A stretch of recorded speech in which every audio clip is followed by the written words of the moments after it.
Assalamualaikum warahmatullahi wabarakatuh. Di sini saya Akmal Reman Samandira bersama teman-teman saya akan mempresentasikan tentang hosting di server lokal dan server cloud. Nah, kami di sini sudah membuat server sederhana yang sudah dijalankan menggunakan localhost dari XMPP. Nah, apa itu localhost? Localhost adalah istilah untuk server lokal di komputer kita sendiri. Kita dapat mengakses situs atau aplikasi yang disimpan dan dijalankan langsung dari komputer kita sendiri, bukan dari internet. Tanpa internet juga bisa dijalankan localhost ini. Nah, orang lain juga bisa mengakses website localhost yang kita buat selama mereka terhubung ke jaringan WiFi atau LAN yang sama dengan komputer kita. Oke, untuk hosting server cloud, mungkin kita lihat-lihat dulu di sini ada fitur nambahkan ke keranjang, pesanan, dan ada fitur ini. Nah, mungkin untuk hosting server cloud bisa dilanjutkan ke Akmal Muzaki. Terima kasih.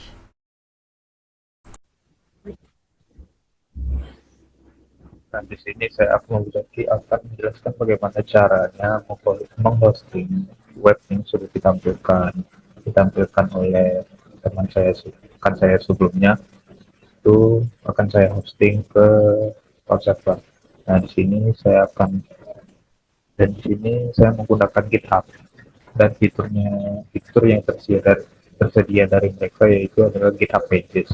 GitHub Pages ini akan saya gunakan untuk menghosting web yang tadinya yang sudah ditampilkan itu masih bersifat statis. Dia pun masih bersifat statis, tetapi akan bisa diakses oleh orang lain.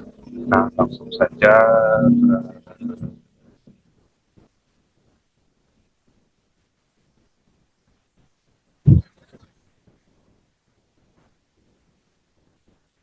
Nah, jadi yang perlu disiapkan yaitu adalah uh, akun GitHub itu sendiri.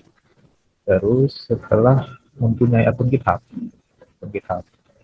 dan sudah masuk ke dashboard atau halaman utama dari GitHub itu sendiri, selanjutnya kita membuat repository baru di akun GitHub kita.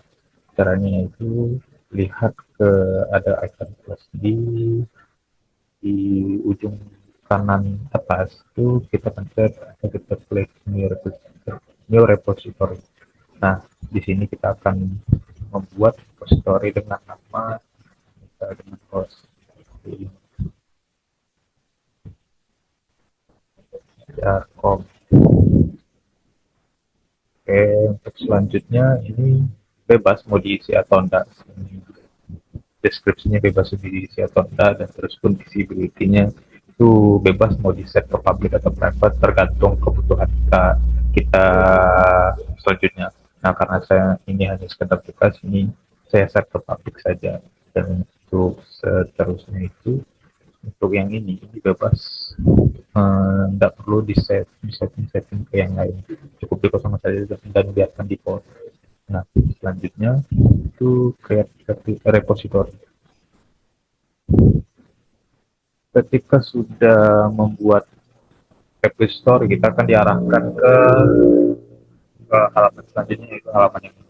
Nah, di sini kita sebelum kita membuat repository, saya membuat repository di GitHub, meminta kita untuk menjalankan beberapa perintah, yaitu perintah Git yang akan kita jalankan di terminal.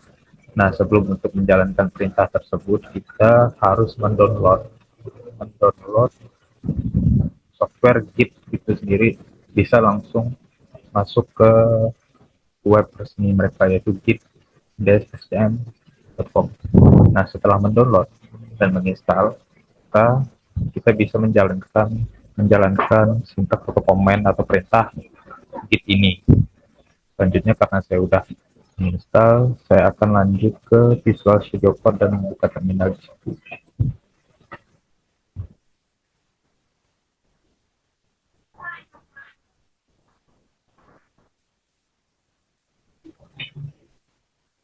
Nah, ketika sudah masuk di Visual Studio Code, langsung masuk ke terminal. Jika memang kalau memang belum belum masuk ke terminal, buat saja di sebelah sini ini terminal gitu. Ketika terminal sudah terbuka, pastikan terminal ini yang biasanya kalau di Windows itu bakalan defaultnya menggunakan terminal PowerShell. Nah, setting terminal itu dengan mengklik di bagian ini itu arahkan ke terminal Git Bash. Karena saya sudah mengesetnya, itu tinggal kita jalankan perintah-perintah yang sudah ada di website GitHub sebelumnya yang tadi saya lihatkan atau saya tampilkan. Pertama itu jalankan perintah git ini. Kita sudah lanjutkan ke perintah selanjutnya. Perintah selanjutnya yaitu git add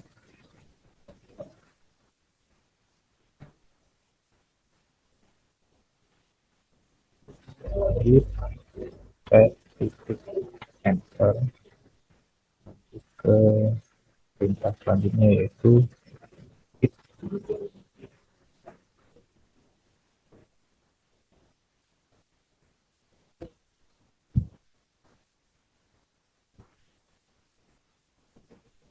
git commit and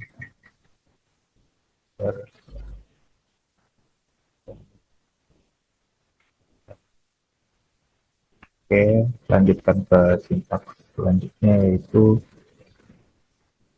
git branch dash m besar terus main enter. Jika sudah, lanjutkan ke sintaks selanjutnya itu sintaks yang ada pada halaman GitHub sebelumnya. Itu terlalu panjang. Jika takut typo atau salah ketika menuliskan perintah tersebut, bisa langsung di copy paste saja. Ini enter. Ketika sudah, lanjutkan ke perintah yang terakhir yaitu git push main. Salah, git push main origin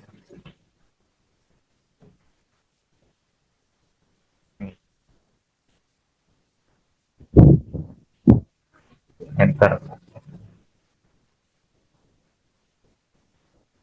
Dia akan membuat repository tersebut. Tunggu sebentar, masih dalam proses pembuatan. Nah, sudah berhasil. Nah, kita tinggal balik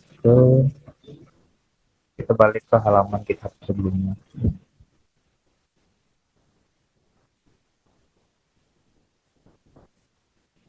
Nah harusnya setelah menjalankan semua perintah yang tadi saya arahkan, itu harusnya di akun GitHub kita repository tersebut sudah selesai dibuat. Tinggal di refresh saja. Nah, repositorinya sudah berhasil dibuat. Nah, langkah selanjutnya itu kita akan menggunakan fitur dari GitHub itu sendiri, yaitu kita pergi ke setting,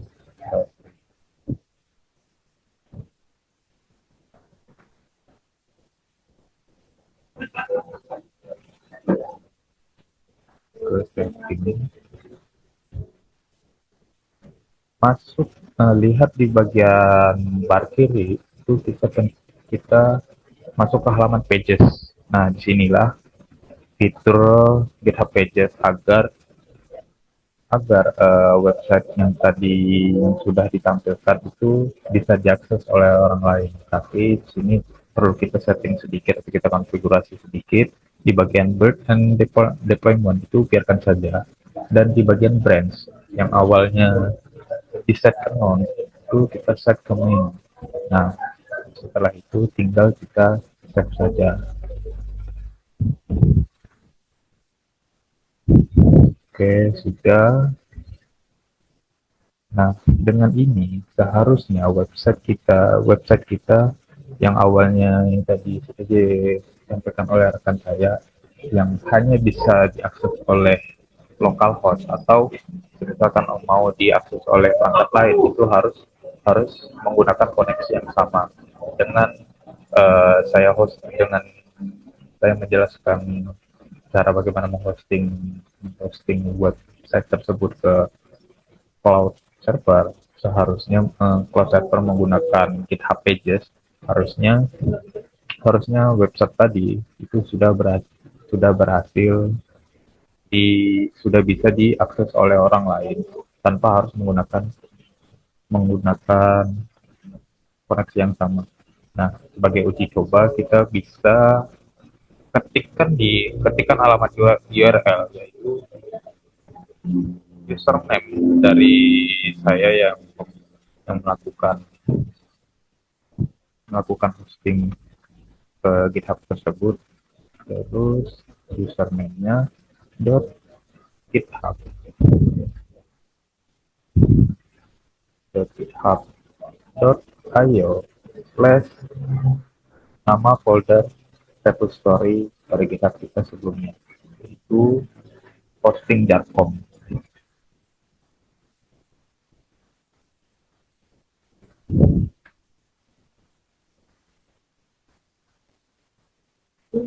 Nah,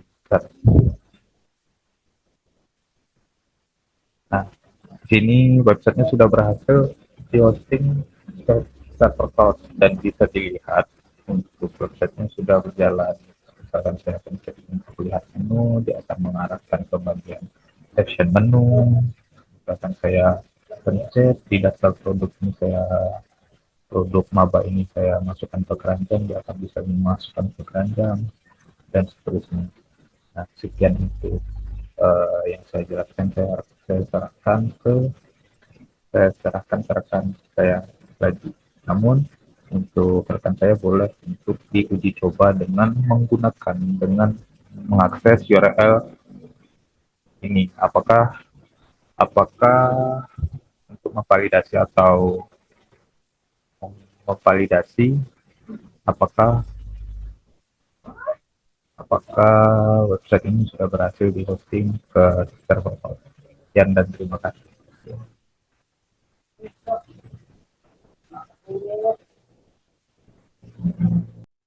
Baik, perkenalkan nama saya Teguh Abdullah. Di sini saya akan menjelaskan tentang fungsi DNS pada web itu. Nah, sebelumnya karena kami belum bikin DNS di web, jadi saya akan menjelaskan tentang fungsi DNS di web. Fungsi DNS atau Domain Name System di web sangat penting karena berperan sebagai penerjemah alamat domain menjadi alamat IP yang bisa dimengerti oleh komputer. Fungsi utama DNS di web itu untuk menerjemahkan nama domain ke alamat IP atau lebih memudahkan pengguna lah. Misalnya nih, di web yang kita bikin nih www.google.com. Nah, si DNS-nya akan mencari alamat server Google. Misalnya 142.250.190 dan 100 agar browser tahu gitu dia kemana harus terhubung. Nah, dan selanjutnya itu buat mendistribusikan beban server. DNS itu bisa diarahkan ke beberapa IP untuk membantu membagi traffic ke server yang berbeda agar lebih cepat dan stabil lah, lebih stabil ya. Nah, intinya tuh kayak jembatan gitu DNS tuh. Jadi lebih mudah dipahami oleh manusia gitu. Kalau misalnya di web kita nih pakai angka, nah si DNS ini buat kayak mengartikan gitu kayak jembatan. Jadi ke www.google.com misalnya ke nama web kita. Mungkin sekian dari saya. Selanjutnya akan dijelaskan kesimpulannya oleh Iksan Akmal Aziz. Baik, selanjutnya saya Ihsan Akmal Aziz akan menjelaskan kesimpulan dari fungsi DNS di web ini. Jadi DNS atau Domain Name System ini berfungsi untuk menerjemahkan nama domain atau seperti example.com menjadi alamat IP server yang bisa dikenali oleh komputer. Ini memudahkan pengguna mengakses website tanpa harus menghafal alamat IP. Selain itu, DNS juga mendukung layanan web lain seperti email, keamanan, dan distribusi trafik secara efisien. Baik, sekian penjelasan dari DNS dari kami.